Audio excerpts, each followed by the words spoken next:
વૈષ્ણવો, જય જય શ્રી ગોકુલેશ. વૈષ્ણવ સત્સંગમાં ગઈકાલે આપણે છેલ્લે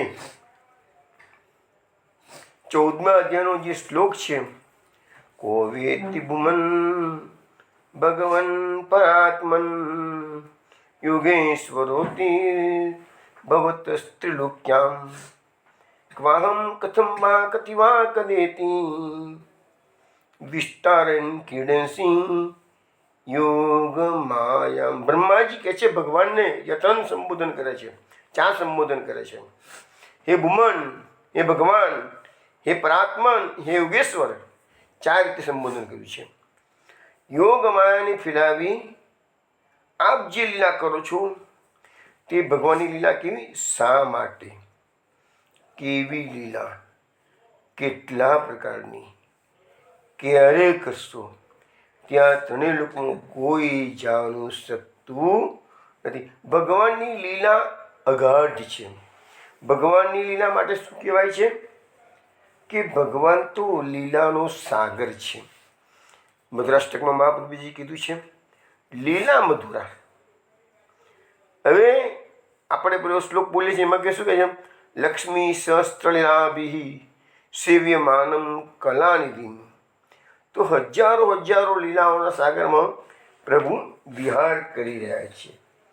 હવે આ ભગવાનની કોઈ પણ પ્રકારની લીલા હોય, તમે એક વસ્તુ વિચાર કરો કે બલરામજી ભગવદ અવતાર છે, શેષા અવતાર છે, તો પણ બ્રહ્માજી સાથે જે નવા સ્વરૂપો પ્રકટ કર્યા બ્રહ્માજીના કારણે, એ 1 વર્ષ સુધી બલરામજી સુદ્ધાને ખબર નથી પડવા દીધી. કે ભગવાનની મેનેજમેન્ટ કેટલી જડબેસલાક છે કે બલરામજીને પણ નથી ખબર પડવા દીધી. ખાલી 4-5 દિવસ બાકી હતા ત્યારે બ્રહ્માજીને બલરામજીને ખબર પડી. એટલે ભગવાન કોઈ પણ વ્યક્તિ કે મહાપુરુષ કે ગમે તેટલી મોટી મહાન વ્યક્તિ હોય, એને જેટલી પોતાની લીલા બતાવવા માગે એટલી જ એ બતાવે. તમે આખું આપણે દસમ સ્કંદ તો ભલે આપણે પુરુષોત્તમ સહસ્ત્રનામ લઈએ છીએ, પરંતુ દસમ સ્કંદ તો આપણે આખું રસપાન કરીશું અને એક શ્લોક રસપાન કરીશું અને સાથે અષ્ટસખાની વાણી સુબોધિનીજી પણ રસપાન કરીશું. પણ મારો બતાવવાનો પ્રયત્ન એ રહેશે કે ભગવાનની લીલાઓ તમે જો સમજો. આજે એક વસ્તુ તમને સામાન્ય રીતે સમજાવું કે રામચંદ્રજીના સમયમાં રાવણ સીતાનું હરણ કરી ગયો. ભગવાને રામચંદ્રજીએ સીતાને પ્રાપ્ત કરવા માટે વાનરોની સહાય લીધી. ભગવાને સમુદ્ર પર સેતુ બાંધ્યો અને રાવણ સાથે ભયાનક યુદ્ધ થયું. અનેક અસુરો માર્યા ગયા અને પછી સીતાજીને છોડાવી લાવ્યા છે. આ વાત રામાયણમાં જાણીતી છે, સિરિયલમાં પણ આવી ગઈ. હવે એની સામે તમે શ્રી કૃષ્ણની લીલાનો વિચાર કરો. શ્રી કૃષ્ણ ભગવાન દ્વારકામાં બિરાજમાન છે. સુદેવ બ્રાહ્મણ આવી ગયો છે રૂક્ષ્મણીનો સંદેશો લઈને. રૂક્ષ્મણી જેવી રીતે સીતા રાવણમાં ફસાયેલી હતી, એ તો રૂક્ષ્મણીની સામે તો પેલો વરરાજા બનીને શિશુપાલ આવી ગયો છે. થોડા કલાકની કે થોડા 1-2 દિવસની જ વાર હતી. હવે ત્યાં સંદેશો મળ્યો રૂક્ષ્મણીનો. ભગવાન તરત વાયુ વેગે ઘોડા લઈ દારૂક સાથે નીકળી, જલ્દી મારો ઘોડો, મારો રથ તૈયાર કર. બલરામજીને કહેવા નથી ઊભા રહ્યા, પોતાના સૈન્યને લેવા માટે નથી ઊભા રહ્યા. રૂક્ષ્મણીનો મનોરથ પૂર્ણ કરવા માટે પ્રભુ ઇમિડિયેટલી 1 રાતની અંદર તો પ્રભુ ત્યાં ગાડી વિદર્ભ દેશમાં પહોંચી ગયા છે. હવે જુઓ, અહીંયા રૂક્ષ્મણીને શિશુપાલના સકંજામાંથી મુક્ત કરવાની છે. પ્રભુ સર્વ સમર્થ હોય કૃષ્ણ ભદ્રસિંહે શિશુપાલના જાનમાં હજારો ધુરંધર રાજાઓ આવ્યા. સાલ્વ, જરાસંઘ, દંતવક્ર, વિદુરથ એવા હજારો મોટા શક્તિશાળી રાજાઓ રૂક્ષ્મણીના લગ્નમાં શિશુપાલની જાનમાં આવ્યા હતા. બધા પોતપોતાના શસ્ત્ર સૈન્ય સહિત આવેલા હતા. એ બધાની સામે એકમાત્ર કૃષ્ણ. હા, ચોક્કસ કૃષ્ણના નીકળી ગયા પછી બલરામજીને ખબર પડી કે કનૈયાને પહેરવાની ઉતાવળ આવી ગઈ છે એમ, એટલે કનૈયો તો ભાગી ગયો છે, મને કહેવાય નથી પડ્યો કે એમ. પણ બલરામજી જાણતા હતા કે આ એટલું જોખમી કાર્ય કનૈયો કરી રહ્યો છે કે એટલા મોટા રાજાઓ આવવાના છે, દેશભરના રાજાઓ આવવાના છે. અને રૂકમી સ્વયં બહુ મોટો બળવાન હતો. અને રૂકમી એ કાયમ માટે શ્રી કૃષ્ણને વેરથી જોતો હતો. રૂકમીએ ના પાડી દીધી કે મારી બેન હું કોઈ સંજોગોમાં એ ગોવાળિયાને નહીં પરણાવું. ભગવાન બધું જાણતા હતા. બલરામજી પાછળથી સૈન્ય લઈને ગયા છે, ભલે પાછળથી, પણ કૃષ્ણ તો રૂક્ષ્મણીને શિશુપાલના સકજામાં છેડવા માટે એકલા ગયા. જોવાની લીલાઓ, એક એક લીલાનું અવગાન આપણે કરતા જઈશું વિષ્ણુ, તો આનંદ આવશે કે તમે કૃષ્ણ કોણ છે. એ કૃષ્ણ સ્વરૂપને આપણે જે મહાપુરુષે આપણને સમજાવ્યું, કૃષ્ણ સેવા સદા કરીએ. તો શા માટે કીધું છે? કૃષ્ણ પરાત્પર પરબ્રહ્મ પૂર્ણ પુરુષોત્તમ છે, અને એને આપણે જાણવાના છે, માણવાના છે, અને હૃદયમાં ઉતારવાના છે. ભગવાનની એક લીલામાં અનેક પર્પસ, અનેક હેતુઓ સમાયેલા હોય છે. ગઈકાલે આપણે પેલો પ્રસંગ જોયો, ગોરખપુરવાળો. મદન મોહન માલવીયજીના છોકરાને પેટ ભરીને સારું ભોજન મળે એના માટે ભાઈજીને પત્ર લખ્યો. ગઈકાલે આ વસ્તુ મેં સમજાવી છે. તમે જુઓ ભગવાન કેટલું સરસ ગોઠવો છે. હવે આમાં મદન મોહન માલવીયજીના છોકરા માટે ભગવાનને કશું નથી, પણ ભગવાનને જે છે એ કે ભાઈજી મારા ભક્ત છે અને ભાઈજીનું ખરાબ દેખાય નહીં માટે ભગવાને બધી ગોઠવણ કરી. કે પેલો પ્રસાદ શીખ્યાથી આવ્યો હતો, એ પણ સમયસર જ આવ્યો. થોડો વહેલો આવ્યો હોત કે થોડો મોડો આવ્યો હોત તો એ તકલીફ થાત. ટેલિગ્રામ સમયસર જ મળ્યું છે. થોડો વહેલો આવી ગયો ટેલિગ્રામ, સવારનો આવી ગયો ટેલિગ્રામ, પણ કલાક પહેલાં જ આવ્યો છે. અને અહીંથી પહોંચાડવા માટે વાહનની વ્યવસ્થા તો ટાંગામાં શેઠનો ટાંગો આવ્યો હતો, ઘોડાગાડી આવી હતી. એ જ ટાંગો એ લોકોએ સ્ટેશન પર વિદાય કર્યો. તો આ બધી ભગવાનની જે લીલાઓ કેમ ગોઠવી છે ભગવાને, કે હનુમાન પ્રસાદ પોદાર ભાઈજી ભગવાનના મહાન ભક્ત છે, એનું માન રાખવાનું છે, એનું ખરાબ ન દેખાવું જોઈએ. પેલા 12 કેદીઓને તો જમવાનું મળ્યું છે, એમને તો ખબર જ નથી કે ભાઈ આ બધું જમવા માટે ભગવાનને કેટલી બધી ગોઠવણી કરી છે, એ કોઈને ખ્યાલ ના આવે. એટલે ભાઈએ જ ખબર પડે કે કેવી ગોઠવણી થયેલી છે. ભગવાનની લીલા બહુ અટપટી છે, સમજવાની પણ અઘરી છે. અને ભલભલા દેવો આજે તમે જુઓ ને, આ બ્રહ્માજી ગોથું ખાઈ ગયા. હવે પછી ઇન્દ્રનો વારો આવશે, ઇન્દ્ર ગોથું ખાઈ જશે. તો ભલભલા શંકર ભગવાન ગોથું ખાવાના છે, બધા ગોથો ખાવા છે. તો એની લીલાને કોણ પહોંચી શકે છે? રૂક્ષ્મણી વિવાહનો પ્રસંગ જુઓ, ભગવાને કેટલા કાર્ય કર્યા આમાં. એક તો રૂક્ષ્મણી વિવાહમાં સૌથી પહેલાં તો રૂક્ષ્મણીનો મનોરથ પૂર્ણ કર્યો ભગવાને. મારા પતિ શ્રી કૃષ્ણ થાય એટલે નામ પડ્યું મહાપુરુષે રૂક્મી મનોરથ પૂરકાય નમઃ. પછી ભગવાને રૂક્ષ્મણી સાથે 3 પ્રકાર વિવાહ કર્યા છે: ગાંધર વિવાહ, રાક્ષસ વિવાહ અને વિધિપૂર્વક. એટલે મહાપુરુષે નામ પ્રકટ કર્યું ત્રિવિધ વિવાહ કર્ત્રે નમઃ. અને લગ્ન થઈ ગયા એટલે રૂક્મિણી પ્રાણ પતે નમઃ. પછી ભગવાને એ લીલામાં નારદજીએ જે સતત પ્રેરણા આપી હતી રૂક્ષ્મણીને, તો નારદજીનું માન બઢાવ્યું. સુદેવ બ્રાહ્મણ રૂક્ષ્મણીનો સંદેશો લઈને દ્વારકા જાય છે, તો ભગવાને સુદેવ બ્રાહ્મણનું માન બઢાવ્યું. રૂક્ષ્મણીને થયું કે આ બ્રહ્મણ દેવતાએ આટલું મોટું સરસ કામ કર્યું કે છે. આ બ્રહ્મણ દેવતાએ ભક્ત અને ભગવાનને એક કરવાનું કામ કર્યું. પછી બીજું શું કરીએ? અનેક રાજાઓને એક સાથે એકલાય કૃષ્ણએ જ બધાને પરાસ્ત કર્યા છે. એમનો રથ બધા રાજાઓના મસ્તક પરથી બહાર કાઢ્યું છે. એ દારૂક સારથીની કરામત હતી, ભગવાનની શક્તિ હતી. બીજું ભીષ્મકની ઈચ્છા ભગવાને પૂરી કરી છે. ભીષ્મક રાજાને શિશુપાલ સાથે પોતાની છોકરી પરણાવવાની જરા ઈચ્છા હતી નહીં, પણ રૂકમી બહુ બળવાન હતો. રૂકમીએ કીધું કે ના, એ ગોવાળિયાનું મારી બેન નહીં આપવું કે છે. રૂકમી આગળ ભીષ્મક રાજાનું ચાલ્યું નહીં. તો અહીંયા ભીષ્મકની પણ જે આંતરિક ઈચ્છા હતી કે શ્રી કૃષ્ણ મારા જમાઈ થાય, એ ઈચ્છા પૂરી. જો એક લીલામાં કેટલી લીલાઓ છે તો આપણે જોઈએ. અમને જ આપણે થોડા વખત પહેલાં છે યમલાર્જુન ભંજન લીલા જોઈ. લીલા એક, પણ એમાં પર્પઝ કેટલા થયા જુઓ.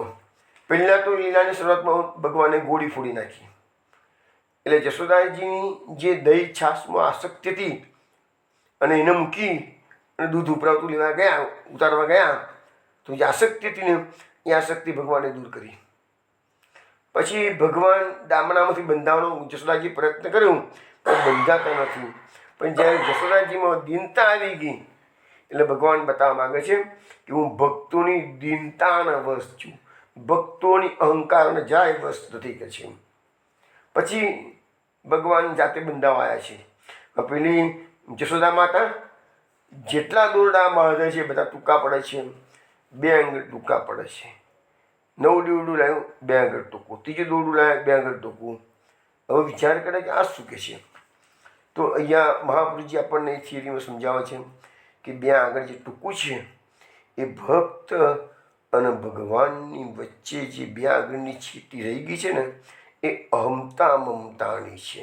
આ સંસારમાં આપણે આવ્યા છીએ અને મારું મારું મારું કરીએ છીએ અને હું કરીએ છીએ. જો હું અને મારું આ 2 ભૂલી જાઓ ને તો તમને ભગવાન સામે હાજર જ છે, માની લેજો.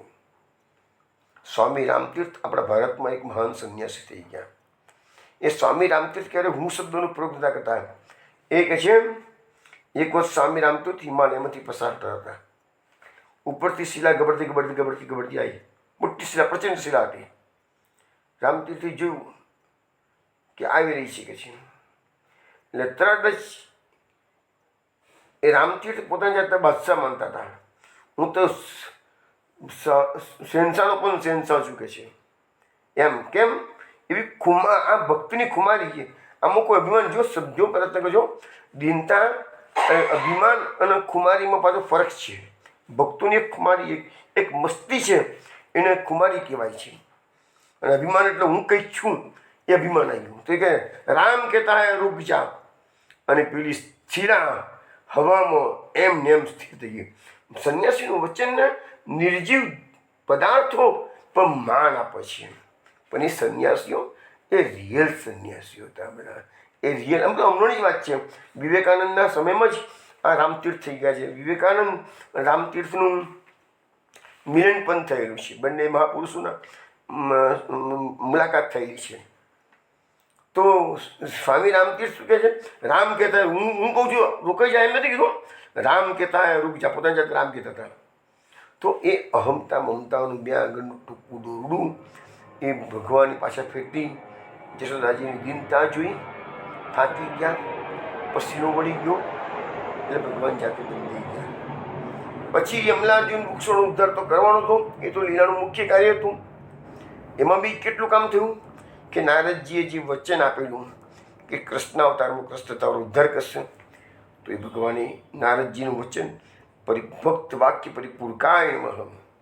પછી નારદજીએ દાન ભગવાન યમલાર્જુનને કહેલું કે તમને ભક્તિનું દાન શ્રી કૃષ્ણ કરશે. બાકી દેવોને ભગવાન ક્યારેય ભક્તિનું દાન નથી કરતા. ભોગો ભોગવવાની શક્તિઓ આપે છે, ભોગો આપે છે, પણ ભક્તિ નથી આપતા. તો અહીંયા યમલાર્જુનને ભક્તિનું દાન આપ્યું છે. તો કહેવાનો મતલબ વૈષ્ણવો કે ભગવાનની લીલાઓ બધી અટપટી છે, સમજવાની અઘરી છે, ફક્ત આપણા માટે ચિંતનીય છે. સતત એને વાગોળતા રહો અને ક્યાંક તમને ગૂંચવણ જેવું દેખાશે તો પ્રભુ કૃપા કરી અને એનો પ્રકાશ કરશે. આજે સુદામાની આપણે વાત કરીએ છીએ. તો સુદામાએ એની પત્નીના આગ્રહના કારણે દ્વારકા ગયા છે પોતાના સખાને મળવા માટે. ત્યાંજીને કોઈ માગણી નથી કરી. એક વાત, સુદામાએ મનમાં એવી ઈચ્છા પણ નથી કરી કે હું પ્રભુ પાસે આવું છું, દ્વારકાનાથ પાસે જઉં છું, તો મારી મિત્રતાના બદલામાં મને અનેક ગણું સંપત્તિ આપશે. મારો જમવાનો પ્રોબ્લેમ, મારો રોજ મારે ઉપવાસ કરવો પડે છે. રોજ એમના ઘરે એક સંતે ગાયેલું કે રોજ એમના ઘરે એકાદશી થતી હતી. એમના ઘરે બારસ ક્યારે આવતી જ નથી કે છે, બારના થતા જ જતા કે છે. તો ધોળે સુદામાં કુમારીથી ભક્તની કુમારી છે, મિત્રતાની કુમારી છે, કશું માગ્યું નથી.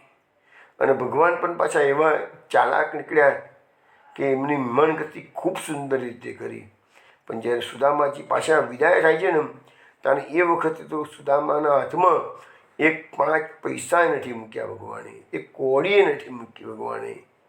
એટલે સુદામાને હવે આટલું થયા છતાં પણ સુદામાને એનો કોઈ રંજ નથી કે મારા પ્રભુ પાસે, મારો પ્રભુ અંતર્યામી છે, મારો સખા જગતનો નાથ છે અને મને ખાલી હાથે પાછો કાઢ્યો છે, એવો વિચાર સરખો સુદામાના આગળ નથી. કેમ? આ ભક્તની એક કુમારી છે, નથી માગવું કે. હવે એ સુદામાનું જે ચિંતન ચાલે છે એમાં એક શબ્દ આવે છે, અદીર્ઘ બોધાય. સુદામાની આવશે જે કથા તમે જોઈશું. આ અદીર્ઘ બોધાય શબ્દ છે કે સુદામા વિચારે છે કે મારા પ્રભુએ મને એટલા માટે કશું આપ્યું નથી કે ભગવાનનો સ્વભાવ કેવો છે, ભગવાનના ભક્તો કેવા છે, અદીર્ઘ બોધાય. દીર્ઘ એટલે લોબું, બોધ એટલે જ્ઞાન, અને અ એટલે નહીં. તો જેને લોબું જ્ઞાન નથી એવા ભગવાનના ભક્તો છે. એટલે સુદામા એમ માને છે મારા પ્રભુએ મને કશું ન આપ્યું, એમાં એની કૃપા છે. આ ભક્તનું મોટું લક્ષણ છે. આ વિશ્વમાં આપણે જન્મ લઈને આવ્યા છીએ, કશું ધારેલું આપણું કંઈ થતું નથી. હવે જે કે બી ભગવાન આપણને આપણા કર્મના ફળ રૂપે આપે છે, સારું કે ખરાબ, એ બધું આપણે ભગવાનની પ્રસાદી માનીને જો સ્વીકાર કરીશું તો આ સંસારમાં આપણે જળ કમળવત એટલે કે નિર્લેપ ભાવે રહી શકીશું. અને નિર્લેપ ભાવે રહી ગયા આપણે આ સંસારની અંદર તો એક વસ્તુ છે કે નવા કર્મના બંધન ઊભા થશે નહીં તો પછી તમે જો સુખ બી ભોગવવાનું છે, દુઃખ પણ ભોગવવાનું છે. પણ આપણે સુખ તો છે ને હોશે ભોગવી લઈએ છીએ, મજા આવી ગઈ એમ જલસા કરીએ છીએ બધા. અને દુઃખ ભોગવવાનું હોય ને ત્યારે રડીને દાડા કાઢીએ છીએ આપણે. મુશ્કેલી તો આજે મોટી બંને વસ્તુમાં પરાકાષ્ઠા છે. આપણને સમજાવવામાં આવે છે કે આવી રીતે નહીં રહેવાય, જળ કમળવત રહો, નવા કર્મના બંધન ઊભા ન થાય.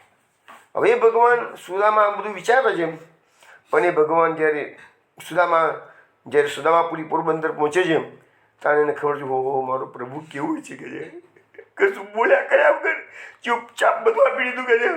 ભૂમ્યા મહાપ્રભુ શબ્દ વાપરો છે, ભૂમ્યાની કેન્દ્ર વૈભવ. ભગવાન એક રાતની અંદર સુદામાના ઘરમાં ઇન્દ્રનો વૈભવ મૂકી દીધો છે, પણ કશું બોલ્યા નથી કે સુદામા તારા માટે આટલું કામ કરું છું, એવું ભગવાન મુખેથી બોલ્યા નથી. અને ભક્ત પણ કેવા છે, ભક્ત માગતા પણ નથી અને વિચારતા પણ નથી. આ ભગવાનની લીલાઓ છે બધી. રાતોરાત સમુદ્રમાં દ્વારકા નગરી ઊભી કરનાર કૃષ્ણ 7 દિવસમાં દ્વારકાને દુબારી પણ દે છે. આ ભગવાનની લીલાઓ છે બધી. કેવી પેલી કુબજા રસ્તામાં મળી ગઈ, થોડું ચંદન માગ્યું ભગવાને, તેને ભગવાનને ચંદન આપી દીધું. અને એની સામે તો એનું રૂપ અનુપમ દીધું, કોઈનું ભાર ના રાખે મુરારી. એક સેકન્ડમાં જે ઓર્થોપેડિક સર્જનોને આવા વિકલાંગવાળા કેસને તપાસવા માટે તો કેટલા એક્સરે પાડવા પડે ને કેટલે દિવસની મહેનત કરવી પડે, ઓપરેશનો કરવા પડે, તો બી એટલા જેવું તો ઓરિજિનલ તો ન જ થાય. ભગવાન તો કાલ કો કાલ ઈસન કો એવી રીતે ઓર્થોપેડિક સર્જનનો પણ મોટો ઓર્થોપેડિક સર્જન છે. તો એક સેકન્ડમાં ત્યાં જ કુબજાને બધા હડકા વાંકા હતા સીધા કરી આપ્યા અને સ્માર્ટ બનાવી દીધી છે. તો એ કૃષ્ણની લીલાઓ છે. એટલે એ બ્રહ્માજી કહે છે કે પ્રભુ તમારી કઈ લીલા, ક્યારે, કેટલા પ્રાણો, કયા હેતુથી કરશો, કોઈ જાણતું નથી. ભગવાનને પોતાની તો આગળ તો બે શ્રુતિમાં કહેશે એટલે ભગવાનને ખબર નથી પડતી કે અમુક મતમાં તો કહે છે આગળ કહેશે બે શ્રુતિમાં. તો ભગવાનનું સ્વરૂપ અનંત છે, લીલાઓ અનંત છે, બધું અનંત છે. ચલો વિષ્ણુ, હવે આગળનો બીજો શ્લોક આપણે લઈએ છીએ. બીજા શ્લોકમાં કહે છે કે તસ્માદિદમ જગત શેષમ અસત સ્વરૂપમ સ્વપ્નાભમસ્તતિષ્ણમ પુરુ દુઃખ દુઃખમ તય્યેવ નિત્ય સુખ બોધત નાવનંતે માયા ઉદ્યદપી યત સ દિવા ભવતી.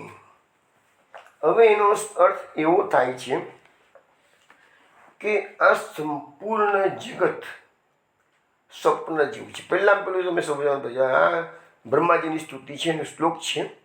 તો આ જગત માટે ગયા છે ને આ શ્લોકમાં બ્રહ્માજી જગતની અને પરમાત્માની કમ્પેરિઝન કરે છે. જગતનું સ્વરૂપ કેવું છે, પરમાત્માનું સ્વરૂપ કેવું છે, અને આપણે વચ્ચે ફસાયેલા છીએ બેની વચ્ચેમાં. અને આપણું સ્થાન ક્યાં એ જુઓ. એક બાજુ જગત, એક બાજુ પરમાત્મા, વચ્ચે જીવાત્મા. જુઓ શું કહે છે કે જગત સ્વપ્ન. પહેલું આ જગત આપણે જે જોઈ રહ્યા છીએ ને એ બધું સ્વપ્ન જેવું છે. બીજો શબ્દ વાપરે છે અજ્ઞાન રૂપ છે. ત્રીજો શબ્દ દુઃખ ઉપર દુઃખ આપવાવાળું છે. દુઃખ દુઃખમ.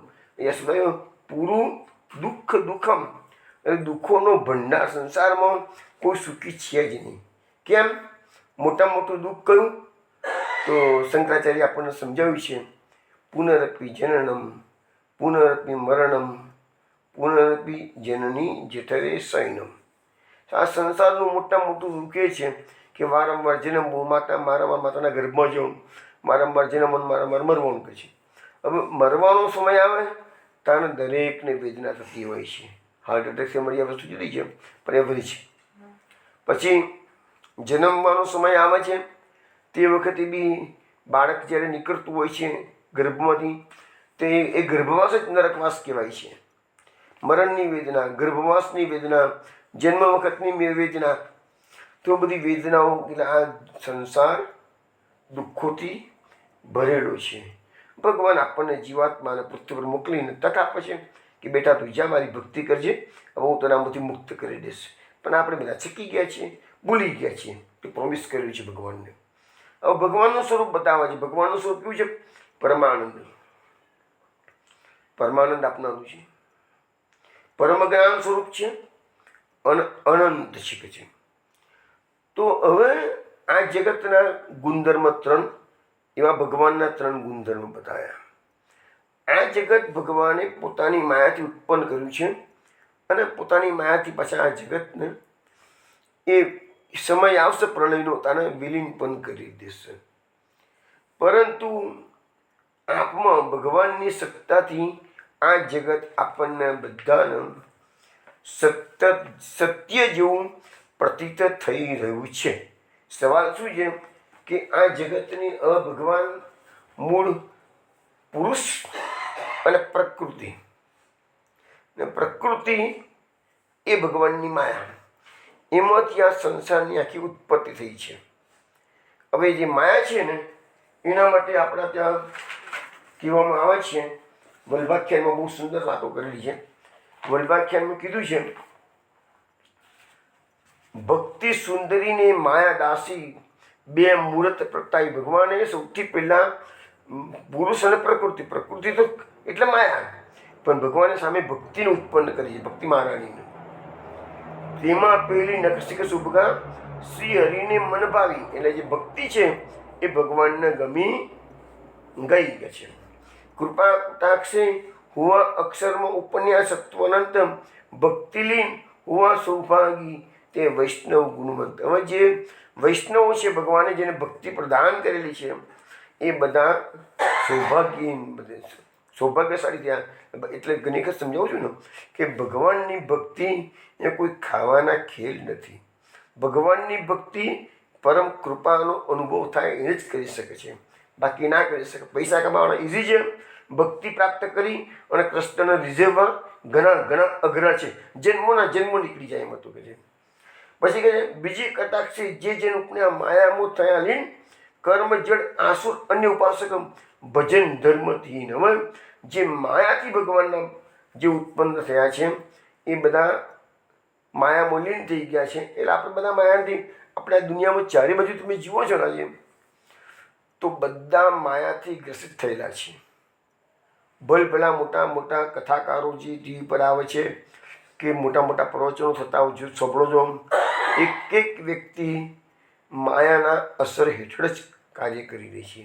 તો માયાથી બાકાત કોણ છે? જે માયા મિતામ મામે એ પ્રપદ્યંતે માયા મિતામ તરંતી તે ભગવાન શ્રી કૃષ્ણ અર્જુનને ગીતામાં કહી દીધું છે. તો એ લોકો બધા કેવા છે? માયામાં જે લીન થયા કર્મ જડ છે, કર્મ જ કર્યા કરવાનું, અને એમ જ રચ્યા પચ્યા ભક્તિનો એ લોકો કરી શકતા નથી, અને આસુરી છે. અને એમાંના કેટલાક અન્ય ઉપાસક એટલે બીજા દેવી દેવતાઓને માનતા હોય. ગઈકાલે આપણે પેલી ખોડિયાર માતાની વાત કરી હતી, તો એવી માતાજી એને માનતા હોય, ગમે તે માનતા હોય, પણ શ્રી કૃષ્ણ સ્વરૂપે જેમ એકમ શાસ્ત્રમ દેવકી પુત્ર ગીતમ એકો દેવો દેવકી પુત્ર એવ પણ મહાપુરુષ ગયા ને, તો એ જ શ્રી કૃષ્ણ એ જ સર્વશ્રેષ્ઠ દેવતા છે બધામાં. આપણને મહાપુરુષે સમજાવ્યું છે. જગન્નાથપુરીની અંદર આ બનાવ બન્યો હતો, બરાબર છે. પછી એની પ્રકારે સૃષ્ટિ દ્વિગાગુણ મિશ્રિત ચાલી જાય, ભક્તિ માર્ગી જીવ સ્વતંત્ર કેવલ ભક્ત ન થાય. એટલે કે છે આ રીતે બે પ્રકારની સૃષ્ટિ ભગવાને ઉત્પન્ન કરી છે, અને જે ભક્તિ માર્ગીય જીવો છે એ સ્વતંત્ર છે કે છે. એટલે પરતંત્ર ખાલી કૃષ્ણના દાસ છે, કારણ કે દુનિયામાં એ લોકો કશી લેવા દેવા હોતી નથી. કલાપીનું પણ એક સુંદર વાક્ય છે, આગળ યાદ આવે છે કે કલાપી કહેતા નથી મુજ તત્વો આ વિશ્વથી મેળ લેતા, હૃદય મમ ગળાયું અન્ય કો વિશ્વ માટે.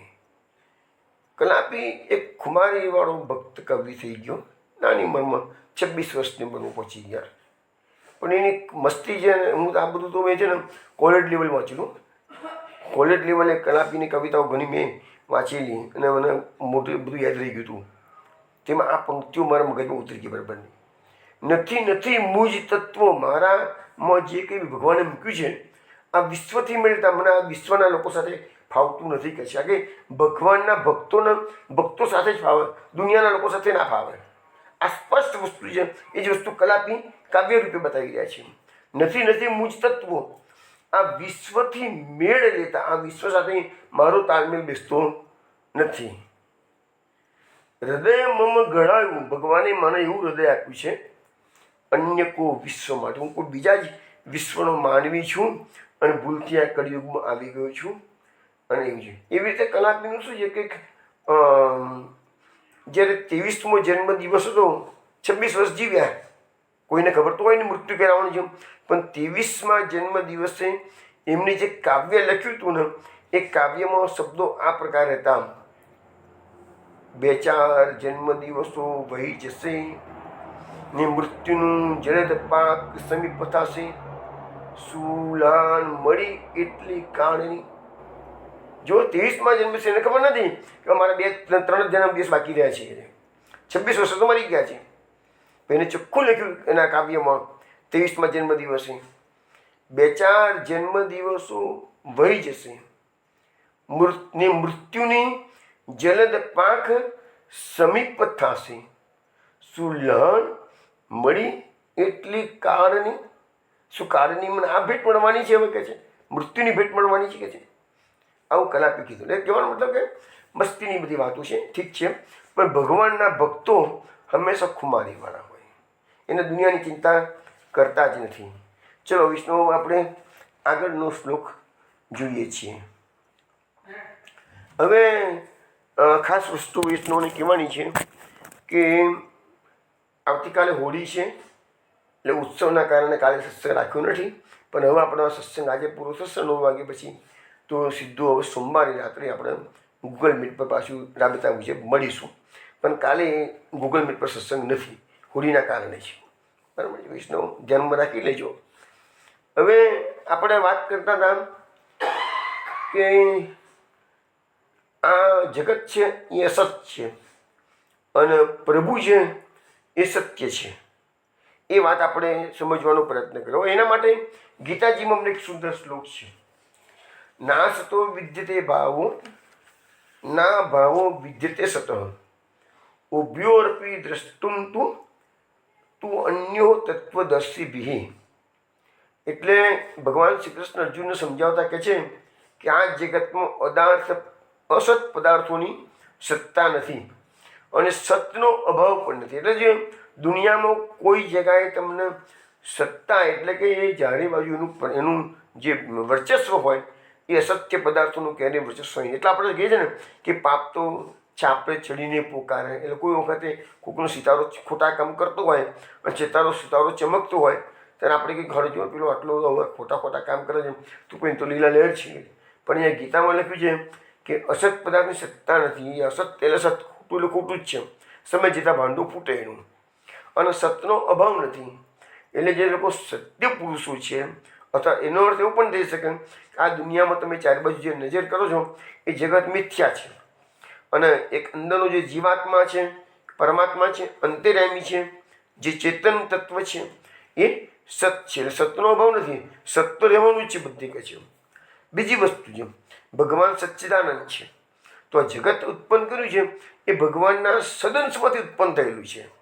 એટલે મહાપ્રભુજી સમજાવવા છે કે જગત મિથ્યા નથી, સંસાર મિથ્યા. આપણો જે મમતાનો જે આપણે સંસાર ઊભો કર્યો છે એ મિથ્યા છે. આ જગત બ્રહ્મ સત્ય છે તો બ્રહ્મમાંથી ઉત્પન્ન થયેલું જગત પણ સત્ય છે. એટલે જે અસત કહીએ છીએ કે મિથ્યા કહીએ છીએ એ સંસાર છે, જગત નહીં. અને આ બંને તત્વજ્ઞાની પુરુષોએ સમજી લીધું છે. જે તત્વજ્ઞાની છે એને આ વાતની સારામાં સારી સમજણ પડે છે. પણ મુશ્કેલી ક્યાં છે કે આને આપણા સનાતન સંપ્રદાયમાં આને વિવેક કહેવાય છે. આપણો વિવેક એટલે શું? આપણે ઘેર કોઈ એટલે પાણી આપવાનું, ચા પાણી નાસ્તો કરવાનું, આપણો વિવેક એવો છે. એને આપણે વિવેક કહીએ છીએ. પણ એવું નથી. પુષ્ટિ માર્ગનો વિવેક કયો? તો વિવેકસ્તુ હરિમ સર્વ નીચે છાત કરીશ નહીં. એ પુષ્ટિ માર્ગનો વિવેક થયો. પણ સનાતન સંપ્રદાયનો વિવેક હોય એના માટે એક નાનકડી કથા છે, હું તમને કહું છું, ધ્યાનથી સાંભળો. આપણા 252 ભગવદીયમાં મધુકર સહનું નામ આવે છે. એ ઓરછાના રાજા હતા. ઓરછા નરેશ કહેવાતા હતા. એના હતા એક રાજ પંડિત હતા. એનું નામ હતું હરિરામ વ્યાસ. હરિરામ વ્યાસની પાસે શાસ્ત્રોનું જબરજસ્ત નોલેજ હતું. બધા શાસ્ત્રો કંઠસ્થ હતા. એટલે મેં તમને ઘણી વખત કીધું છે ને, કોઈ પણ વસ્તુ સારી ભગવાન આપણને આપે છે ને એટલે લગભગ અભિમાન આવી જાય. અને એવા દુનિયામાં જૂજ માણસો હશે કે જેને પોતાની પંડિતાઈ કે વિદ્વત્તાનું અભિમાન હોતું નથી અને નમ્રતાથી બધા સાથે વાતો કરતા હોય. એમાં હજારો લાખોમાં કોક જ નીકળે. તો આ હરિરામ વ્યાસને પણ એની વિદ્વત્તાના કારણે ઘમંડ થઈ ગયેલો હતો. આખા ભારતભરમાં બધી ફરે અને જો વિદ્વાનો હોય તો ચેલેન્જ ફેંકે અને બધા વિદ્વાનોને હરાવી અને તામ્રપત્ર પર લખાણ લખી દે છે. આવી રીતે પછી કોઈકે કીધું કે ભાઈ તમે આટલા બધાને હરાવ કરો છો, એના કરતાં કાશી નગરીમાં જતા રહો ને. કાશી નગરી વિદ્વાનોની નગરી કે છે અને કાશીના પંડિતોને તમે હરાવી દો એટલે આખા ભારતના બધા વિદ્વાનોને હરાવ્યા બરાબર છે કે છે. તો પછી તમારે બહુ ફરફર કરવું જ ના પડે કે આટલા બધા ચાંદ મળ્યા છે, આટલા બધા તામ્રપત્રના લખાણ ભીનું ઊંચા કરીને ફરવું નહીં પડે કે છે. હરિરામ વ્યાસ કાશી ગયા. કાશીના પંડિતોનો પોકાર કર્યો કે જેનામાં વિદ્વત્તા હોય એ મારી પાસે શાસ્ત્રાર્થ માટે આવે. કાશીના પંડિતોને હરિરામ વ્યાસનું સમાચાર મળી ગયેલા કે બહુ જબરજસ્ત વિદ્વત્તા છે અને બધા શાસ્ત્રો એને કંઠસ્થ છે, એની જીવના ટેર વાપરે છે. એટલે કાશીના પંડિતોએ ભેગા થઈને વિચાર્યું કરવું શું? આને તો હરાવવાની આપણી તાકાત નથી કે છે. છતાં એ લોકો શું કર્યું કે કાશીના પંડિતોમાં જે બીજી હરોળોના પંડિતો હતા, સેકન્ડ કેટેગરીના, બી કેટેગરીના, એ લોકોને તમે જાઓ તો ખરા, જુઓ તો ખરા, તો તમને કેવો અનુભવ થાય છે. તો પેલા સેકન્ડ કેટેગરીના વિદ્વાનો હરિરામ વ્યાસની સામે ગયા તો ખરા, પણ ઊભા જાય પહેલાં જ ડિસ્કશનની અંદર પેલાને શાસ્ત્રાર્થમાં મહત કરી દીધા. હરિરામ વ્યાસનો જે કાળ થયો અને પેલા પંડિતો આવી અને કાશીના જે મોટા મોટા વિદ્વાનો હતા ને એને કહી દીધું ભાઈ આને તો ના, તમે નહીં જીતી શકો કે છે. અમે એની જોયું એની વિદ્વત્તા ગમે તે પૂછો એક સેકન્ડમાં તો તમને એ ચિત્ત કરી નાખી દે.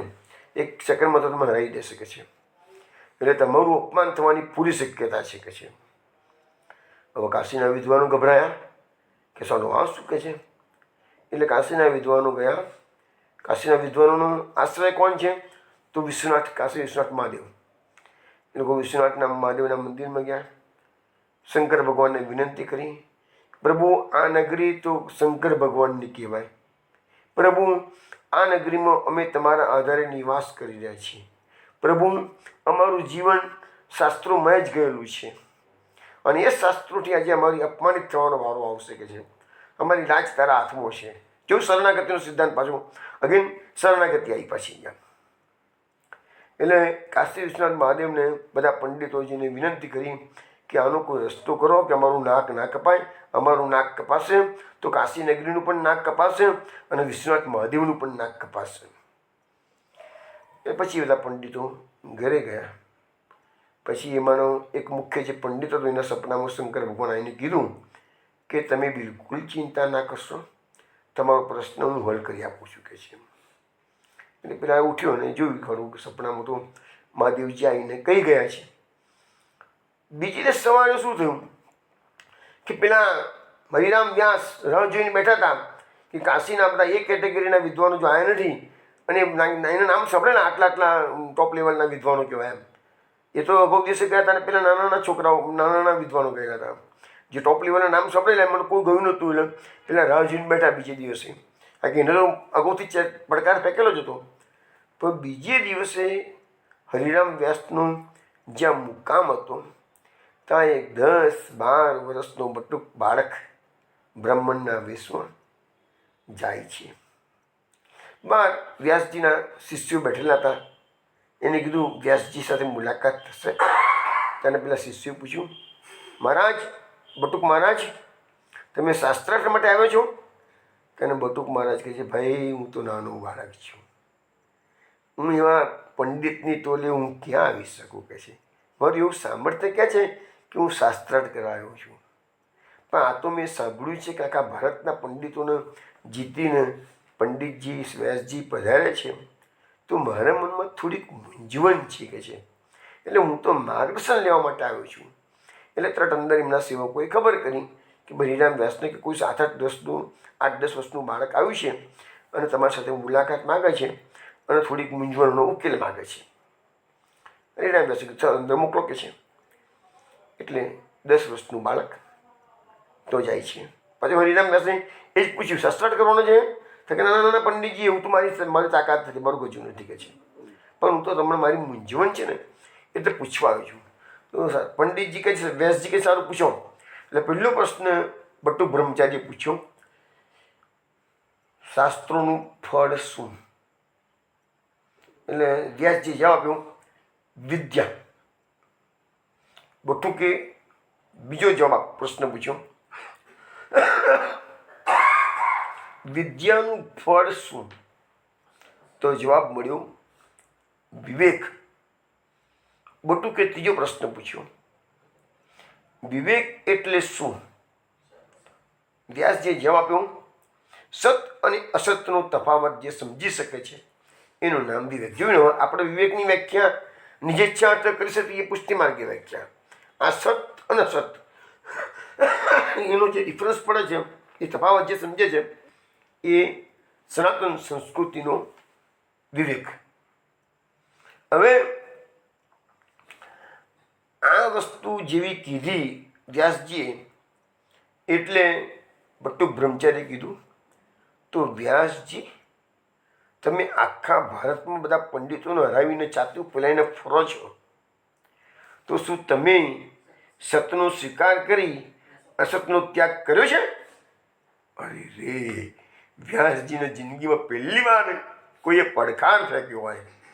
આ શું કહે છે? વ્યાસજી બહુ વિદ્વાન હતા અને બુદ્ધિશાળી પણ હતા. એ તરત સમજી ગયા આવો પ્રશ્ન કરનાર કોઈ સામાન્ય વ્યક્તિ ન હોય. કહો તો મારા ગુરુદેવ છે, કહો તો કાશી વિશ્વનાથ મહાદેવ સ્વયં છે. વ્યાસજીએ ત્યાં 10 વર્ષના બાળકના ચરણોમાં દંડોત પ્રણામ કરીને કીધું કે મને માફ કરો, પણ આપનું સાચું સ્વરૂપ પ્રગટ કરો કે છે. આપ મારા ગુરુદેવ હો તો મને કાનપટ્ટી પકડવા આવ્યા છો અથવા તો વિશ્વનાથ મહાદેવ છો. અને ત્યાં 10 વર્ષનું બાળક વિશ્વનાથ મહાદેવને શંકર ભગવાનના રૂપે દર્શન આપ્યા છે. પેલા કહે છે કે મારી અત્યાર સુધી આંખ નથી ખુલતી કે મેં અસત, આજે આપણે અહંકાર મમતામાં આપણે જે ફસાયેલા છે જગતની અંદર, એ બધું અસત છે. સત્ય તો કેવલ કૃષ્ણ છે. આપણે એને પકડવાનું છે અને સંસાર ત્યાગવાનું છે. પણ એ વસ્તુ આપણને સમજાવવામાં આવતી જ નથી. મુશ્કેલી ત્યાં છે. એટલે મેં એની આંખો ખુલી ગઈ. હરિરામ વ્યાસની, જેને કહે છે ને જાગૃતિ આવી ગઈ, અવેરનેસ, જાગૃતિ આવી ગઈ. એટલે શંકર ભગવાને કીધું, પોતાનું સ્વરૂપ પ્રકટ કર્યું શંકર ભગવાને, બેટા તને ખબર નથી તું કોણ છે. કે છે તું તારી જાતને રાજ પંડિત માને છે, તું તારી જાતને દિગ્વિજય માને છે, પણ તું તો મારા કૃષ્ણ નહીં, વિશાખા સખી છું. વિશાખા સખી, જા વૃંદાવન, તારું કોઈ જગ્યાએ કામ નથી. રાધા કૃષ્ણની ઉપાસના કર. જો તારા કૃષ્ણ લીલા પરિક્રમા, તું તો લીલા પરિક્રમા છૂટી પડેલી વિશાખા સખી છું. વૃંદાવન ક્યાં? અહીં તારું, આ તો વિદ્વાનોની નગરી છે. અહીંયા તો વેદોની વાતો ચાલે છે. અહીંયા તારું કામ નથી. અહીંયા ભક્તિ નહીં થઈ શકે. એ વૃંદાવનમાં જ ભક્તિ નૃત્ય કરે છે કે છે. અને રાધા કૃષ્ણની ઉપાસના કર, તો તને વિશાખાનો તારો અવતાર છે એ પાછું એ લીલામાં જવા મળશે કે છે. વ્યાસજી સમજી ગયા તરત જ, સાલી વાત તો સાચી નીકળી બધી કે છે. ત્યાં એમનો એટલો મોટો રસાલો, આટલો ભપકો હતો બધો, કેટલા તામ્રપત્ર પર લખાણ, કેટલું ભેગ સોગાદો રાજા મહારાજાઓ પાછી દેશભરમાંથી મળેલી, એ બધું ત્યાં કર્યું. કોઈ વ્યવસ્થા કરવા નથી મળ્યા કે ભાઈ જો મારી આ મિલકત છે તે મારા પત્નીને આપજો, આટલી મિલકત મારા છોકરાને આપજો, આ મિલકત તમે દાનમાં મૂકજો, આટલી તમે સેફ ડિપોઝિટ વોટમાં મૂકજો. કશું જ નહીં. ત્યાં જ એ પંડિતજીએ પોતાનો રસાલો છોડ્યો, પોતાના શિષ્યોને છોડ્યા અને પૂર્વક કહેવા માટે ઊભા નથી રહ્યા. જેવી રીતે પરીક્ષિતને ખબર પડી કે 7મે દિવસે મૃત્યુ થવાનું છે, તો પરીક્ષિત કોઈ રાજની વહીવટની તૈયારી કર્યા વગર જ કે ભાઈ મારા વતી આમ કરજો, તેમ કરજો, પાછળ આમ કરજો, કશું જ નહીં, સીધા જ ગંગા કિનારે બેસી ગયા છે. 7 દિવસ પછી, 7 દિવસ પછી એમને મૃત્યુ થવાનું છે. એટલે તો રીતે અહીંયા પણ કહેવા જ નથી. ગઈકાલ નહીં, હજુ એક પ્રસંગ આવવાનો બાકી છે, એ વખત કહીશું. તો આવો એક પ્રસંગ બનેલો ચૈતન્ય મહાપ્રભુજીના કેસમાં પણ, કે એમાં પેલા પ્રકાશાનંદજીને ચૈતન્ય મહાપ્રભુજી કીધું છે, હવે તમે પ્રબુદ્ધ થઈ ગયા છો, તમને જ્ઞાન પ્રાપ્ત થયું છે. એ બી કાશી નગરીનો જ પ્રસંગ છે. તમે હમણાં વૃંદાવન જતા હો કે છે. એ બી 10,000 શિષ્યોના મઠાધિપતિ હતા. ઘણી મોટી જાઓ જિલ્લા જેટલી વૈભવ હતો. બધું એક સેકન્ડમાં છોડી અને જતા રહ્યા વૃંદાવન. તો આ ભક્તોનું લક્ષણ છે કે જ્યારે ખબર પડી જાય, હું આધુનિક એક્ઝામ્પલમાં વાત કરું, ઇન્દિરાદેવીની ઘણી વખત હું એક્ઝામ્પલ કોટ કરું છું. દિલીપ કુમાર રાયને પહેલી વાર એ કોઈ કોલેજના સંચાલિકામાં, મીન્સ કે મંડળમાં હતા, ટ્રસ્ટી મંડળમાં, અને એની કોલેજવાળા એન્યુઅલ ફંક્શનમાં દિલીપ કુમાર રાયને બોલાવેલા. Dilip Kumar Rai was a man of golden voice, અને કૃષ્ણ સિવાય કશું ગાતા નહોતા. કૃષ્ણ જ એમનું આરાધ્ય કૃષ્ણ, એમના જીભમાં કૃષ્ણ, એમના મનમાં કૃષ્ણ, એમના ગાનમાં કૃષ્ણ, બધી જગ્યાએ કૃષ્ણ જ હતા. અને એને જે કૃષ્ણના પદો સ્ટેજ પરથી ગાયા, આગલી હરોળમાં ઇન્દિરાદેવી બેઠેલા હતા અને ત્યાં તો આફરીન થઈ ગયા. અરે શું ગા મારા, આ જ મારા ગુરુદેવ, આ જ મારા ગુરુદેવ છે કે છે. બસ આ જીવન એના ચરણોમાં અર્પણ કરી દીધું છે. તો એમને દિલીપ કુમાર રાયની એકાંતમાં મુલાકાત માંગી અને કહી દીધું કે હું સંસાર છોડું છું. એ જ્યારે ઇન્દિરાદેવીએ સંસાર છોડ્યો ને, તને એક એનો છોકરો 6 મહિનાનો ઘોડિયામાં ઈંચતો હતો, અને એક છોકરો કંઈક 4 કે 5 વર્ષનો હતો. હવે નાના 2 બાળકો ઘરમાં રમતા હોય, કઈ માં છોડીને જતી રહે કાયમ માટે. થયું છે એ હકીકત છે. અને ઇન્દિરાદેવીના દર્શનનું સૌભાગ્ય મને પ્રાપ્ત થયું છે. આ મહાન આત્માઓનું આમાં તો ઘણા કિસ્સાઓ છે કે જ્યાં જેવો ગુરુદેવ પુકાર કર્યો હોય કે ત્યાં જ બધું છોડી અને જતા રહે. તો જ ભગવાનનો એટલા માટે કે હરિનો માર્ગ છે સુરાનો, નહીં કાયરનું કામ. ઇન્દિરાદેવી તો પાછી શું છે કે ધનાઢ્ય પરિવારમાં જન્મેલી અને ધનાઢ્ય પરિવારમાં પરણેલી. એના ફાધરની મસૂરીમાં સેવોએ 5 સ્ટાર હોટલ હતી, અત્યારે કદાચ હોતું ખબર નથી મને. અને એના પતિ જબલપુરમાં મોટા ઉદ્યોગપતિ હતા. એને ઘરમાં ક્યારેય પાણીનો ગ્લાસ જાતે પાણી પકડ્યો નથી. ગ્લાસ નોકર ચાકોર એટલા બધા જાઓ જલાલીમાં ઉછરી જોડે જોડ્યો અને લગ્ન પછી પણ જાઓ જલાલી. અને એવી સ્ત્રી જ્યારે બધું જ છોડી દે છે પોતાના નાના નાના 2 બાળકો મૂકીને, તો એનામાં વૈરાગ્યનો કેટલો આવેગ આવી ગયો હશે, વિચાર કરો તમે. તો આ બધું શું છે કે આ ભક્તિ માર્ગની અંદર વૈરાગ્યની પણ જરૂર છે. અને અસત અને અસત એ પ્રસંગ પછી હરિરામ વ્યાસ વંદરાવન જતા રહ્યા. પછી તો આજે પણ તમે વંદરાવનમાં જાઓ તો જુગલ કિશોરનું સ્વરૂપ છે એ મંદિરમાં. એ પોતે એમના હરિરામ વ્યાસના ઉપાસ્ય એ જુગલ કિશોર આજે પણ છે તો આગળ એ સ્વરૂપ મંદિરમાં. અને એક નાનકડો પ્રસંગ તમને કહ્યું. પછી શું છે, જે રીતે ઓડિશા દેશની અંદર રાજ્યમાં સમાચાર પહોંચી ગયા કે રાજ પંડિત તો બધું છોડી અને વંદરાવન જતા રહ્યા છે. અને એમનું કુટુંબ કબીલું તો ઓડિશામાં તો રાજાના માણસો વંદરાવન આવ્યા છે, સમજાવવા માગે છે પંડિતજીને કે આવું તમારે ભક્તિ કરવી હોય તો ઘરે રહીને ભક્તિ કરો. શુક્રા વંદરાવન ગયા છો, શુક્રા તમારો કુટુંબ કબીલો ત્યાગ કર્યો છે કે છે, તમે ઘરે રહીને કરો ને. તમે હવે ફેરતી પંડિત આવી કે શાસ્ત્રાર્થની વિદ્વતાની વાતો ના કરશો, ભક્તિ કરજો બસ કે છે. કારણ કે રાજપંડિત હતા, રાજાના માણસો આવ્યા, ના માન્યા. રાજા ખુદ મધુકર શાહ આવ્યા સમજાવવા માટે. મધુકર શાહને પણ ના પાડી દીધી, હવે મહેરબાની કરીને મને આગ્રહ ના કરશો. મેં મારું ગણતા કે એ તો કહી ના શકે હું વિશાખા સખી છું, પણ એમને તો શંકર ભગવાને ચેતવી દીધા કે તું વિશાખા સખી છે. પછી રાજા પણ જતા રહ્યા. થોડા દિવસ પછી એમના પરિવારના સદસ્યોની પત્ની, બાળકો એ લોકો આવ્યા સમજાવવા કે ભાઈ તમે આટલું બધું કંઈ એકદમ આટલા મોટા પંડિત, આટલા મોટા વિદ્વાન, ભારતભરમાં તમારો ડંકો વાગે અને તમે એક રાતમાં બધું છોડીને આવતા રહ્યો છો કે છે. તો ભક્તિ કરવી હોય તો ભલે તમે પ્રવાસો ના કરશો, શાસ્ત્રાર્થ ના કરશો, ભક્તિ કરો તો ઘરમાં રહીને કેમ નથી થતી કે ભક્તિ? ઘરમાં રહીને ભક્તિ કરી શકાય ને કે છે. તો તમે ચલો ઓડિશા દેશમાં. પણ એને શંકર ભગવાનની વાત યાદ હતી કે તું બધું છોડીને રાધા કૃષ્ણની ઉપાસના કર, તું તો રાધાજીની વિશાખા સખી છું. એટલે એના મનમાં ડર બેસી ગયું કે શંકર ભગવાન જૂઠું ના બોલે, ખોટી રીતે મને એને સમજાવવા નહીં કે છે. એટલે એના કુટુંબના સભ્યોને પણ ના પાડી દીધી. હવે કુટુંબના સભ્યો આનો ખ્યાલ છોડતા નથી. આખો દિવસ એ જ્યાં હરિરામ વ્યાસ જાય તો કુટુંબના સભ્યો એની પાછળ પાછળ ફરે છે. અને સહેજ બી હરિરામ વ્યાસ ફ્રી થાય સત્સંગમાંથી, કથા વાર્તામાંથી, ભજનમાંથી, એટલે પાછા એને સમજાવવાના પ્રયત્નો ચાલુ રહે છે. હરિરામ વ્યાસ સમજી ગયા કે મારા ઘરના સદસ્યો તો મને વધારે પડતો હેરાન કરે છે ઉપરથી કે છે. આ તો મુશ્કેલી થઈ ગઈ છે કે જતા જ નથી થઈ કે છે. મેં ના પાડી દીધી ઘસીને તો એ કેટલા દિવસે રોકાઈ ગયા છે કે છે. એટલે હવે ભગવાનને કૌતુક કર્યું. હરિરામ વ્યાસને સમજાવતા સમજાવતા કુટુંબ કબીલાના સભ્યો પાછળ પડ્યા છે. અને એમાં બન્યું કે એ દિવસે બપોરનો સમય થઈ ગયો અને બાકે બિહારીની મંદિરમાં રાજભોગના દર્શન થઈ ગયા. અને બાકી બિહારીનો ટેરો પણ પડી ગયો, મંદિરના કમાડ પણ પુનઃ બંધ થઈ ગયા.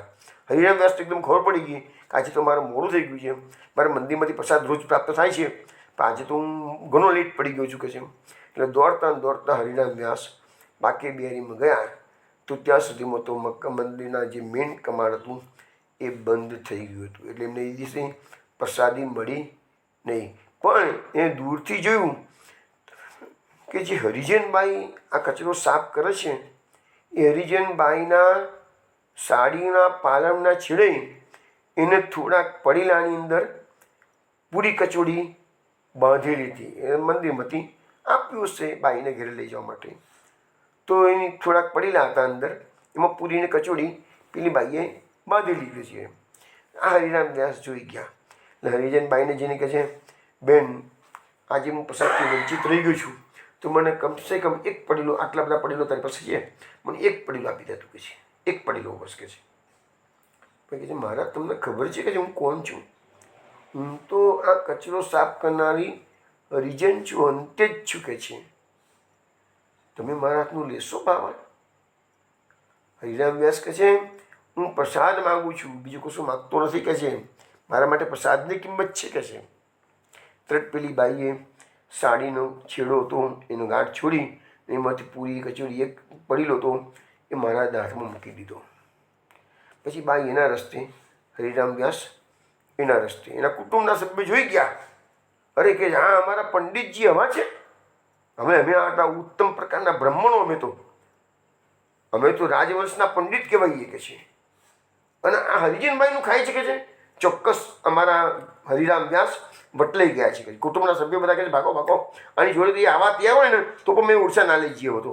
કે આવો વટલાઈ ગયેલો માણસ હોય, આ બ્રહ્મંદીને વટલાઈ ગયો છે કે છે, એને તો અમે ઓરછામાં અમારા ઘરમાં ના પેસવા દઈએ કે છે. એવો તો કે છે એનું મગજ ચસકી ગયું છે, પાગલ થઈ ગયો લાગે છે માણસ કે. અને ત્યાં બધા માણસો વંદરાવન છોડીને ઓરછા પહોંચી ગયા.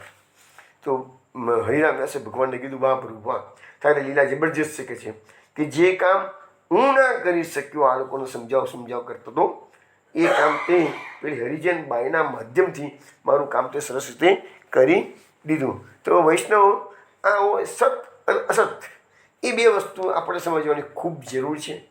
તો જ આપણને આમાંનું કે બધા ધર્મનું જે મુખ્ય તત્વ છે ને એ સમજાશે. એના પછીનો શ્લોક, એકસ્ત્વમ આત્મા પુરુષ પુરાણ સત્ય સ્વયં જ્યોતિ અનંતાદ્ય નિત્યોક્ષરો જસ્ત્ર સુખો નિરંજનમ પૂર્ણોદ્વયો મુક્ત ઉપાધિ તો મૃત. હવે આ જે શ્લોક છે એનો અર્થ એવો થાય છે, હે પ્રભુ આપ એકમાત્ર સત્ય છો. સત અને સત્યમાંથી સત્ય આવ્યું કેમ કે આપ સર્વના આત્મા છો. મહાપ્રભુએ જે નામ મૂક્યું છે આત્મા, સર્વાત્મા, એ બધા ઘણા શ્લોકો એવા છે આત્મા, એટલે એના પરથી મહાપ્રભુજી એક જ બધા શ્લોકોનો સાર એકમાં આવી ગયો કે આત્મા. તો આપ સર્વના આત્મા છો એટલે સર્વાત્મા પણ આવી ગયું. આપ પુરાણ પુરુષ હોવાને કારણે સઘળા જન્માદિ વિકારોથી રહિત છો. પુરાણ પુરુષો વિષ્ણુ પુરુષોત્તમ ઉચ્ચતે મહાપ્રભુજી કીધું છે ને, તો એ ભગવાન પુરાણ પુરુષ છે એટલે કોઈ પણ જાતના વિકારો ભગવાનમાં છે નહીં. સ્વયં પ્રકાશ છો. તે દેશકાળ વસ્તુ જે બધાના આ દુનિયામાં જે કંઈ પ્રકાશ દેખાય છે એ બધું ભગવાનનો પ્રકાશ છે. પછી સૂર્ય અને ચંદ્રના પણ ભગવાન તો આદિ પ્રકાશક છે. એટલે સૂર્ય અને ચંદ્રનો જે તેજ આપે છે એ ભગવાને જ આપેલું તેજ છે કે છે. આપ અવિનાશી હોવાને લીધે નિત્ય છો. આપનો આનંદ અખંડ છે. આપ શુદ્ધ નિરંજન સ્વરૂપ છો. આપ પૂર્ણ એક છો. સમસ્ત ઉપાધિઓથી મુક્ત હોવાને કારણે આપ અમૃત સ્વરૂપ છો. તો આ શ્લોકની અંદર ભાગવતકાર ભગવાનના 16 વિશેષણો આપેલા છે, એની ચર્ચા આ શ્લોકમાં કરવામાં આવેલી છે. હવે શું કહે છે એના પછીના શ્લોકમાં, એવં વિધમ ત્વામ સકલાત્મનામપી સ્વાત્માનમ આત્મતયા વિચક્ષતે ગુરુવર્ક લબ્ધોપનિષદ સુચક્ષુષા એ તે તરંતિમ ભવાનૃતામ અંબુધિમ. એવા એ શું કે છે આ શ્લોકનો અર્થ એવું કહે છે કે આપ સર્વ જીવોના આત્મા છો. તો વાત આવી ગઈ. જે ગુરુ રૂપી સૂર્યથી તત્વજ્ઞાન રૂપી દિવ્ય દ્રષ્ટિ પ્રાપ્ત કરીને આપણો પોતાના સ્વરૂપના રૂપમાં સાક્ષાત્કાર કરે છે. હવે જો અહીંયા સૂર્યને ગુરુનું ઉપનામ, સૂર્યને ગુરુની ઉપાધિ મળી છે, અને જે ઉપનિષદો છે એને દ્રષ્ટિ કરી છે. હવે માણસને સૂર્ય હોય, સૂર્યનું કામ શું છે? આપણી આંખોની દ્રષ્ટિ સૂર્યથી મળે છે. અંધકાર, આપણે ગમે એટલી આંખો આપણી તેજસ્વી હોય પણ સાવ અંધકાર હોય, સૂર્ય ઉગેલો ના હોય, તો આપણી આંખો પણ અંધારામાં કોઈ વસ્તુ જોઈ શકતી નથી, કારણ કે સૂર્ય જ નથી. તો સૂરજની અંદર એ શક્તિ છે કે આપણે આંખોમાં પ્રકાશ આપી શકે છે. તો અહીંયા લખ્યું છે હવે એ સૂર્યનું કામ અત્યારે ગુરુદેવ કરી રહ્યા છે. ગુરુ શું કામ કરવાનું છે? અજ્ઞાન તિમિરાંધસ્ય જ્ઞાનાંજન શલાક્યા. ગુરુનું કારણ એ છે કે અજ્ઞાનને દૂર, એનું નામ ગુરુ. આ સામાન્ય વ્યાખ્યા છે, મહાપ્રભુજીની વ્યાખ્યા જુદી છે. પણ સામાન્ય રીતે ગુરુની વ્યાખ્યા એ છે કે જે અજ્ઞાનને દૂર કરે એનું નામ અંધકાર રૂપી, અજ્ઞાન રૂપી અંધકારને દૂર કરે એટલે અજ્ઞાન તિમિરાંધસ્ય જ્ઞાનાંજન શલાક્યા, એ શબ્દ આપણે બોલીએ છીએ. તો તત્વજ્ઞાન રૂપી દિવ્ય દ્રષ્ટિ એટલે ઉપનિષદો જે છે ને એ તત્વજ્ઞાન પીરસનારા છે. તો એ દ્રષ્ટિથી એ પ્રાપ્ત કરો તો ભગવાનના સ્વરૂપનો સાક્ષાત્કાર કરી શકાય. અને જે લોકો આ કરે છે એ મિથ્યા સંસાર સાગરને જાણે કે પાર કરી જાય છે. હવે આપણું મુખ્યતા તે ધ્યેય શું છે આપણું? આ સંસાર સાગરમાં આપણે આવ્યા છીએ. આપણે આ સંસાર સાગરને પાર કરવાનો છે. તો એના માટે શું જોઈશે પાર કરવા માટે? તો અહીંયા આપણને સમજાય કે આ સંસારને તો શું કીધું છે? સાગર કીધું છે. હવે વચમાં એક દિવસ મેં તમને સમજાવેલું કે ભાઈ સાગરમાં પસાર કરવું હોય તો 3 વસ્તુ જોઈએ છે. નાવ જોઈએ, જે આપણું શરીર છે. પછી નાવિક જોઈએ, જે આપણા ગુરુદેવ છે. અને ત્રીજું અનુકૂળ પવન જોઈએ, જે આપણને બધી અનુકૂળતા ભગવાને કરી આપી છે. તો એ વસ્તુ આપણને 11મા સ્કંદના શ્લોકમાં વચમાં જોઈ હતી. અહીંયા એક જ વસ્તુ કહેવામાં આવી છે કે સર્વ જીવોમાં આત્મા રૂપે શ્રી કૃષ્ણ બિરાજમાન છે. અને આપણે આ ઉપનિષદ રૂપી એટલે કે આત્મજ્ઞાન રૂપી જે આપણી નેત્રો છે, એનાથી જ કહે છે કે આપણને દ્રષ્ટિ પ્રાપ્ત થશે જ. અને અસત સમુદ્રમાંથી આપણે બધા તરી જઈશું, એવું એનો અર્થ કરવામાં આવેલો છે. મહારાજ સુબોધજીમાં કહે છે, આ અનૃત અસત્ય સંસાર કેવળ માત્ર પોતાના મોહથી જ કલ્પેલો છે અને અહમતા મમતા તક છે. તે તરી શકાય એવો સમુદ્ર છે. તેવા સમુદ્રને તેઓ તરતા હોય તેવા જણાય છે, કારણ કે તેમના દોષોનો આધાર નષ્ટ થયો છે. હવે જો માણસને પોતાના દોષો દેખાશે ને, તરત એક વસ્તુને કાઢી મૂકશે. તો દોષો નષ્ટ થયેલા હોય, તેઓનો અંદરનો દોષ જ મટેલો છે, પણ દેહ ઇન્દ્રિય વિષયના દોષોની નિવૃત્તિ થઈ નથી. તેથી એ કહે છે કે અસત્ય સમુદ્ર તરેલો હોય એવા દેખાય છે, પણ પછી ખરેખર તરેલો હોતો નથી. એટલે શું છે કે જે લોકો બહારના અંદરના દોષો તો નીકળી ગયા, પણ બહારના દોષો પણ નથી નીકળતા દેહ ઇન્દ્રિય વિષય વગેરેના, તો પછી એ સંસાર સાગર તરી શકતા નથી. પછીનો શ્લોકમાં એમ કહેવામાં આવે છે કે આત્માનમ એવાત્મતયા વિજાનતામ તનૈવ જાતમ નિખિલમ પ્રપંચતમ જ્ઞાનેન ભૂયોપી તચ્ચ પ્રલિયતે રજ્વા મહેર ભોગ ભવા ભોયતા. જે લોકો પોતાને બ્રહ્મ માને છે, તેઓ એમ માને છે કે જેમ દોરડામાં સર્પ અજ્ઞાનથી દેખાય છે, પણ જ્ઞાન થયા પછી દેખાતો નથી, એ જ પ્રમાણે બ્રહ્મથી કલ્પિત આ જગત અજ્ઞાનથી ઉત્પન્ન થાય છે અને જ્ઞાનથી લઈ પામે છે. જો આ સમજાવવું છે કે આપણે અંધારાની અંદર કોઈ દોરડું પડેલું છે, એટલે આપણે અજ્ઞાનતાથી એવું માની લઈએ કે આ દોરડું નથી પણ સર્પ છે. એટલે આપણી જે એ દોરડામાં સર્પની ભ્રાંતિ છે, એ આપણા માટે અજ્ઞાન થયું. બરાબર છે. હવે એ દરમિયાન જો કોઈ પ્રકાશ ફેંકી દે, લાઇટ ચાલુ કરે, અજવાળું થઈ જાય, તો તરત ખબર પડે કે નહીં, આ તો દોરડું હતું, ખોટો ગભરાતો હતો કે છે. તો પેલો જ્ઞાનનો પ્રકાશ થયો તો પેલી અજ્ઞાનનો અંધકાર દૂર થયો, તો જ્ઞાનનો પ્રકાશ થયો, સત્યની પ્રતીતિ થઈ. એ વસ્તુ આ સંસારની અંદર છે. હવે એ પ્રકાશ થયો, એ પ્રકાશ કોણ કરે છે? તો ગુરુદેવ કરે છે. મનુષ્ય સંસારમાં ફસાયેલો છે. સંસારમાં રજ્જુ જેવું છે, પણ એને સર્પ જેવું લાગે છે, એટલે ડરેલું છે. ગુરુદેવ આવે, અંધારું છે, પ્રકાશ કરે. અંધારામાં પ્રકાશ ના કરે તો કમસે કમ ગુરુદેવને ખબર છે કે આ દોરડું છે, સર્પ નથી. પટ્ટીના હાથથી ઊંચું કરે છે અને કે તું શું કરે ગભરાય છે, જો આ તો દોરડું છે, જો. એટલે ગુરુદેવ એ રીતે પોતાના પ્રમેય બળથી પણ શિષ્યની અજ્ઞાનતા દૂર કરી શકે છે. તો કહેવાનો મતલબ એવો છે કે આ જગતમાં આપણને જે ફસાયેલા છીએ, એ અજ્ઞાનના કારણે ફસાયેલા છીએ.